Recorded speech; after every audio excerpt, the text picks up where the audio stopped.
তুই এগুলা কি করতেছিস? আমি আবার কি করতেছি? আচ্ছা এটা তো হুজুর, আমি হুজুরের কাছ থেকে শুনি তো আমার টাকাগুলো কেন পাতা হয়ে যাইতেছে।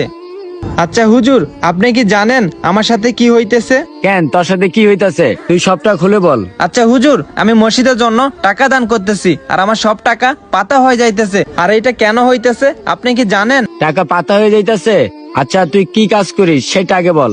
কেন হুজুর, আমি তো ব্যবসা করি। কিসের ব্যবসা করিস? সুদের ব্যবসা না? হুজুর, আমি সুদের ব্যবসা করি। তুই টাকা কামাই করিস অসৎ পথে, আর তুই সেই টাকা মসজিদে দান করস। আল্লাহ তাআলা কখনো অসৎ পথের টাকা গ্রহণ করে না।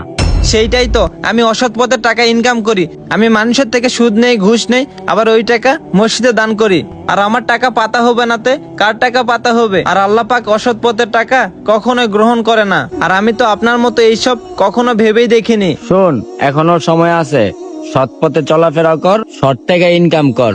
আল্লাহ তাআলা দেখবি একদিন তোর মনের ইচ্ছা এবং কি তোর দান সবকিছু কবুল করবে। আল্লাহ, আমি কখনো তো ভাবেই নাই আমার অসৎ পথের টাকা এভাবে নাই হয়ে যাবে। শোন, সুদ খাওয়া, ঘুষ খাওয়া সবই হচ্ছে হারাম। এখনো সময় আছে, তুই হালাল পথে চল। আর আল্লাহর কাছে যা, মাপ চা, যা। ঠিক আছে হুজুর। হ্যাঁ, হুজুর গেল কই? তার মানে এটা মানুষ ছিল না। এই ভিডিওটা দ্বারা আপনারা কি বুঝলেন? অসৎ পথের টাকা কখনো আল্লাহ পাক গ্রহণ করে না। তাই সময় থাকতে সবাই সৎ পথে আসুন আর সৎভাবে ইনকাম করুন। আর ভিডিওটা একটু পরিমাণে ভালো লাগলে অবশ্যই লাইক, কমেন্ট, শেয়ার করে পেজটি ফলো করে পাশে থাকবেন। ধন্যবাদ সবাইকে।